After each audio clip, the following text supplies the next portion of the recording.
Third League Radio. All right, so now it is on to the big show. AEW Double or Nothing. The only problem I have with this show? A little bit too long. Other than that, from top to bottom, great show. We're going to start with the opening match. We're going to forget the pre-show. It was long because they were in the West Coast. They were using West Coast time. They were taking all the time that they had. So if it was 7 for you, it was 5 for them. If it was 9 for you, it was 7 for them.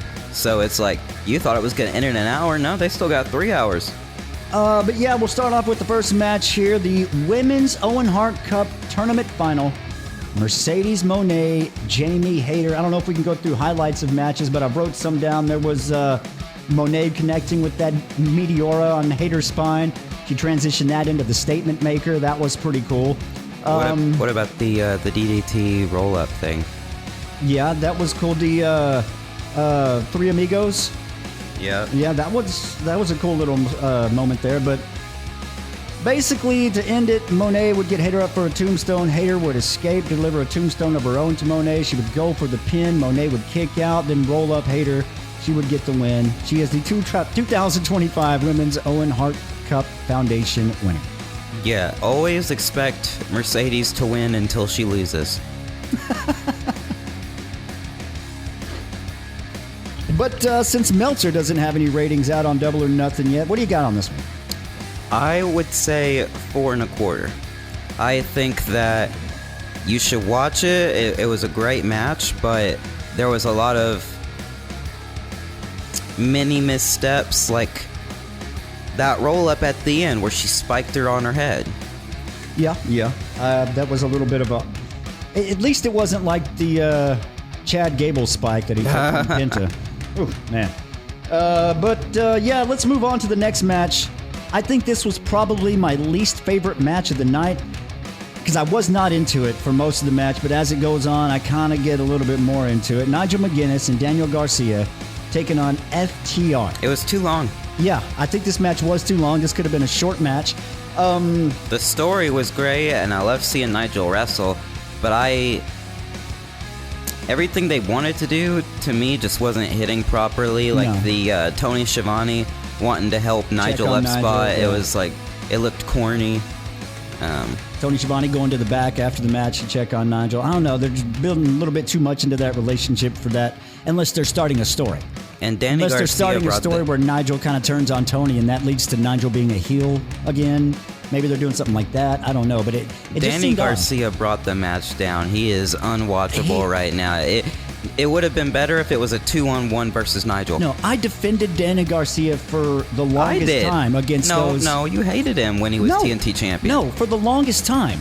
This is going back to 2019, 2020 when Danny Garcia first gets hired. Him and Wheeler Yuta get hired at the same time. Oh, you liked Danny Garcia, but you didn't like Orange Cassidy? No, I'm like, hey, Wheeler and Daniel Garcia, these guys are the future. They are going to be something really special. And while Wheeler's growing, Garcia's not. He's the same person he's always been.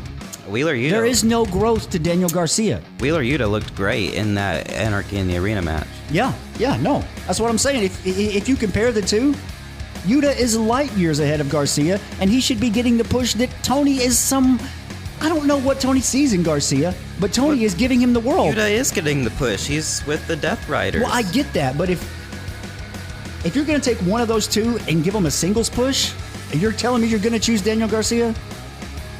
Well, they gave Yuta the Trios title. Did I say a Trios push? I said a singles push. If you're going to give one of those two a singles push, and you choose Daniel Garcia... This is why they need a light heavyweight title. Blake Christian, Wheeler Yuta. Book it, bitch. But yeah, anyway, FTR would win this one as Dax Harwood would get a sharpshooter on Garcia. And they did the Hart Stone Cold, Bret Hart Stone Cold. Oh, I'm not going to tap out. I'm going to pass out. Did they? Yes. Yeah, don't you remember Garcia didn't tap out? He passed out and they called the match. Yeah. Yeah, bullshit. I say Man, I really just did not like it as much as other people did. I'm gonna go 3 1/4 for Nigel trying to save that. Yeah, I was going to say 3.5, but I'm not rating them. But yeah, I will definitely agree with that. We'll move on to a match that, well, you know what? When they're in WWE, they don't really work. And this was kind of in that same vein with me, but the match itself, it was good. Mark Briscoe and Ricochet in a stretcher match. Oh my God, they did it way better than any time WWE. I'm saying I don't really like the idea of a stretcher match, and it didn't change for me whether it was a WWE promotion or an AEW promotion. I still don't like the stretcher match. But these two performed excellent. Like the part where Mark Briscoe stopped the door from closing with the crutch. Yeah. And then when Ricochet opened it, he hit him with the fire extinguisher. Yeah. And then Mark Briscoe covered in blood and they had that scissor fight. Yeah, see, that was my favorite. When you have Mark Briscoe and Ricochet, that's what it needs to be. There was a spot in the match that I laughed at the time, but as I think about it, I don't think the cleaning his head with cleaning supplies, the shining his head, I don't think that spot should have been in the match.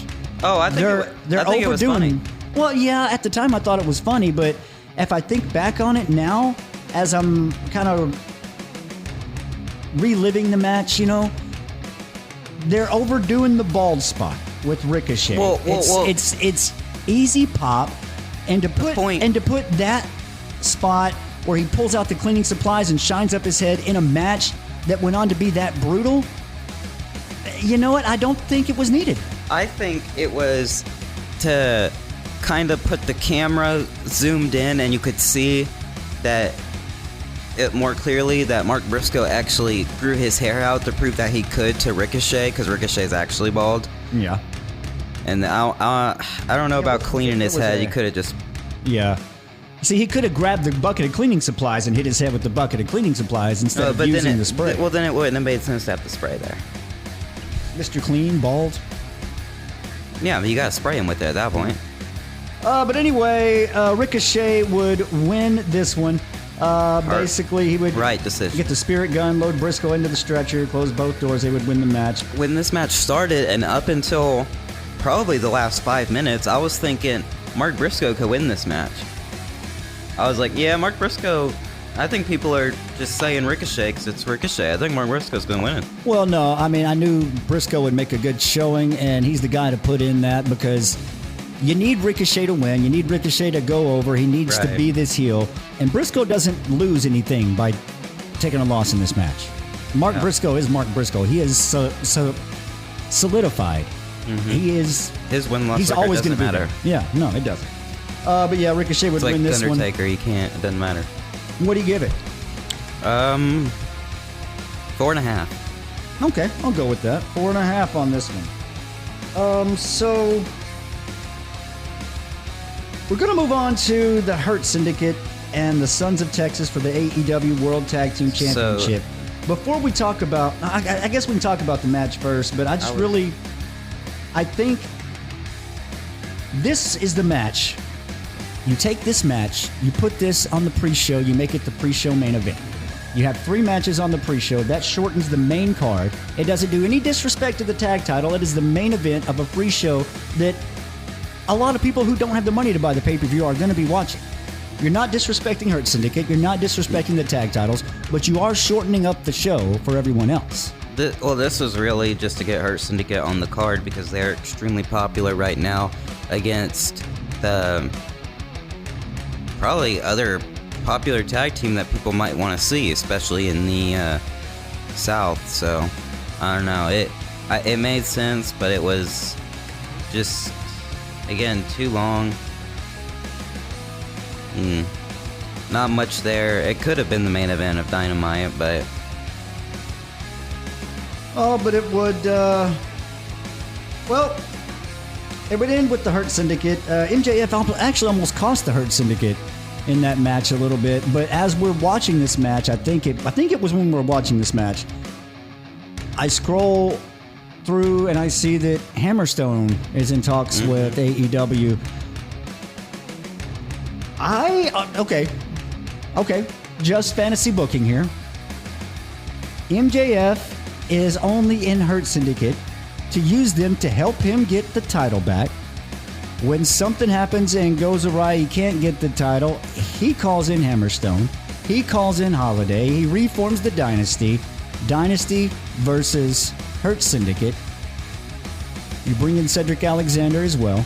Yeah, they need Doc Holliday, man. I mean, I don't know. I think it writes itself, but maybe that is just me fantasy booking for my love for 2019 MLW. They had some of the greatest young wrestlers, greatest stories, and then AEW saw that too, and they were like, hey, what's going on, guys? But yeah, what do you give that one? 3.5. You're going to go 3.5 on that one? Mm-hmm. Okay, I'll go with it. But then on to the Continental Championship.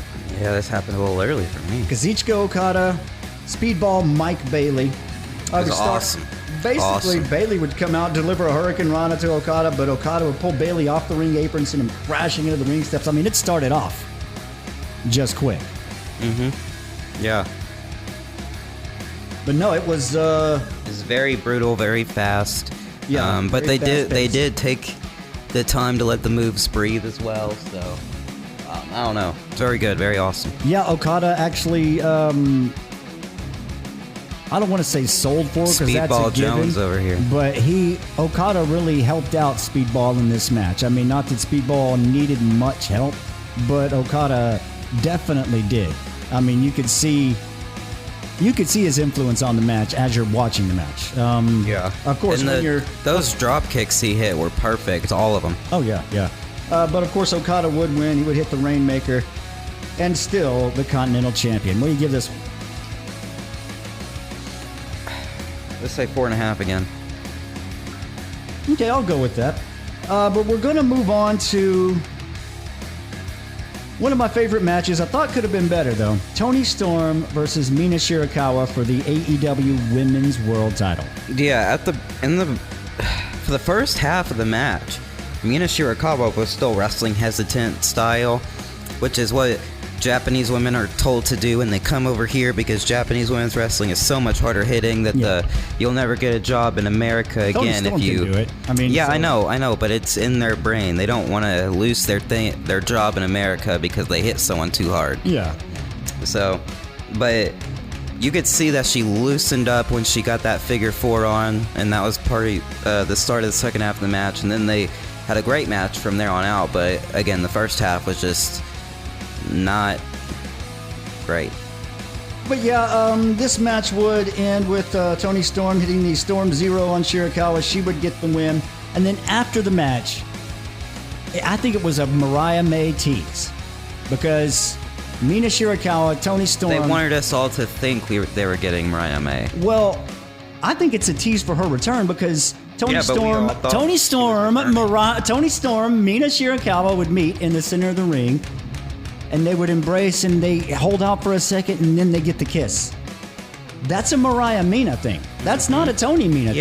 Yeah, I know. So that's what I'm saying. With that, I have been online all week seeing people go, oh, I guess AEW is written by Eric Bischoff now with the HLA and all this stuff. And I'm like, are you not smart enough to understand what they're showing you? They're telling you Mariah May is coming back. Yes. And I'm saying we all thought she was coming back after the kiss. Well, yeah. So to say she didn't come, clearly it's a tease.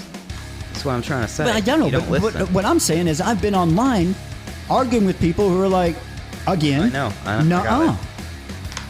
I don't know how this exists, but anyway, what is your rating on this match?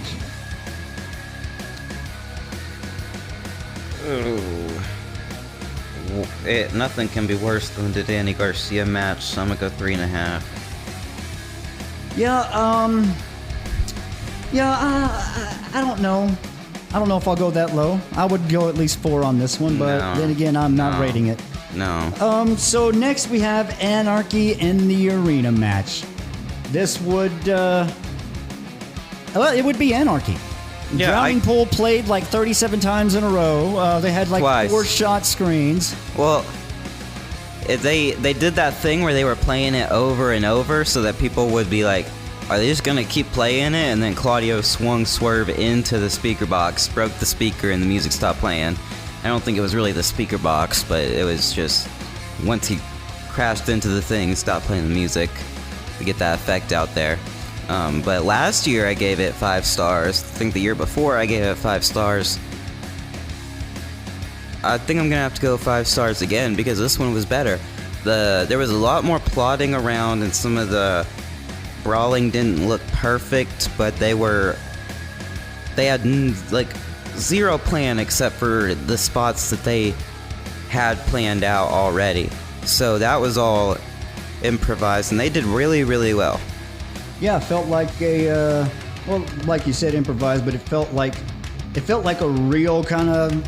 Since they didn't really plan it like that, they just talked about it. It felt kind of like what you would see if that actually really happened. Although, you know, it is a crazy thing. The entrances were crazy too, and the Young Bucks wearing the Founding Fathers gear for the whole match. And actually, I went to TikTok and I saw them post like a photo of themselves in the gear, and everyone's like, "We love our Founding Fathers," and I'm like, "What the fuck is this switch up? The fuck?" You hated him like 2 weeks ago, dude. What's going on? But no, the spot with the basically the end of it. Nana would hand Strickland. Nana would hand Swerve Strickland the Swerve Air 3s with the thumbtacks in the bottom of them. Yeah, you gotta market the shoes. And he, who did he jump on? I forgot. He jumped and stomped on somebody. It was Nicholas Jackson. Yeah, he took the tax right there. Kenny Omega delivered the one-wing angel to Matthew Jackson, and the Ops, Nightingale, Swerve, and Kenny, they would get the win in Anarchy in the arena. Yeah, they padlocked Willow Nightingale to the ring post by her earring. Yes, I almost forgot to mention the ambulance from the stretcher match made a play in this one earlier. Yeah, no, I actually thought they were going to end in a no contest because they were all piling up into the ambulance, and I was like, oh my god, they're just gonna fight into the ambulance, and it's gonna. But no, what happened was the team AEW, I guess if you want to call them that, they got out of the ambulance. They were just kind of holding the door. So leading them in. Get out. Yeah, so it was the Death Riders were hit in there, and it was just. Did they put Gabe Kidd in there too? I think they did. Well, Gabe Kidd came in. It was a run-in. And, yeah, but I think they put him in the ambulance too. Because was it just the Young Bucks left? Yeah, it was just the Young Bucks left. Yeah. So what do you give that one? I said 5. 5? Mm-hmm. Huh. Okay, I don't know if I'd have gone that, but you are the one rating the matches. We'll move on to a match that I guess you had to have a cool-down match, but I thought this could have been earlier in the show. This should have been like the start of Collision or something. Start of Dynamite. It's, who is it? The Callis family. It's Fletcher, Takeshita, and Alexander taking on Paragon, which is Adam Cole, of course, right. Roderick Strong. Well, they did everything in their power to make this a good match. Kyle O'Reilly looked like he was young Kyle O'Reilly. He's been doing that the past couple times he's wrestled. Looks amazing out there. They are taking this Paragon thing, and they're really working with it. And the Callis family is just great in all of their matches. Like, you put these guys together, they're going to have a great match. But the placement itself ruined it because the fans were into it, but not into it. So you can't... I'm going to give it 4 stars, but it shouldn't have been there. Yeah, I think it could have been earlier in the show. But after the match, really that's the most interesting thing for me because Paragon are trying to beat down Callis family. Out comes the rest of the Callis family, Lance Archer, Rocky Romero, Trent Beretta to come in. Which, by the way, Roppongi Vice. When I hear that RPG Vice nonsense, dude, it makes me want to slap Tony through the freaking TV. He's trying to make it easier for the casual fan to understand. They're like, Roppongi? Who the fuck is that shit? Yeah, no, don't. It's Roppongi Vice. But anyway, after all those guys come in, well, someone else comes out to join Paragon. Brody King, Tomohiro Ishii, and President Tanahashi. Oh, yeah. Hiroshi Tanahashi showed up. Who, his knee is looking worse every single day. But he moved pretty good. He even did like a sling blade, I think, so... But yeah, that was cool. Tomohiro Hiroshi Tanahashi, probably his last time in an AEW ring in America. Probably. But then we move on. Okay, no, hold on. Before we move on, what'd you give that one? I said 4. Okay. Let's go to the main event. The final of the 2025 Men's Owen Hart Cup. Will Ospreay taking on Adam Page. You can look online. Everybody loves this match. WWE fans love this match. The story was amazing. They made it easy for everyone to understand with the videos beforehand and then the promo on the Dynamite before. And the voiceovers and the entrances were so good. They both got pyro. No one knew who was going to win. Well, no. People talk about Ospreay's in-ring work, and rightly so. He's one of the best I've ever seen. But this match not only showcased his in-ring work, it showcased his... He has a great ability, and it's hard for some pro wrestlers to do. But if you watch this match, you knew all throughout this match that Page was going to win because Ospreay was a heel in this match without being a heel. He didn't lose his babyface qualities while he was clearly the bad guy in the ring. Yeah, he was because you could tell the crowd was behind Adam Page, and he was flipping off Adam Page and doing all this stuff. And I knew by the time we had the finals that Adam Page was probably going to win because he needs to be the one to save AEW from Jon Moxley. He has a history with Jon Moxley from the Texas Death Match they had in 2023. Well, the company was originally built, we know. Was originally planned to feature Adam Page. If you remember that BTE, when they're announcing Double or Nothing, they all got their cell phones, turned to the camera, and it says Double or Nothing, Double or Nothing, Double or Nothing, and then they turn to Page, and they're like, what is yours say? And he goes, guys, what's AEW? And he's got AEW on the phone. So it was built to feature Adam Page. Mm-hmm. He had that perfect 2-year storyline. That was one of the most perfect storylines I've ever seen. Adam Page rode those first 2 years, and now it's going to ride it back. It's a return to that. Right, and Ospreay Moxley doesn't make any sense, especially in Texas. It's Adam Page versus Jon Moxley. They're going to have a banging match because we know they have great chemistry. Just go back and watch their Texas Death Match. Great match. But yeah, what do you give that one? 5.5. I was going to say, if you give that anything less than 5 after giving Anarchy and the Arena 5, we're going to have a problem. I said 5.5. But that is a look at Double or Nothing.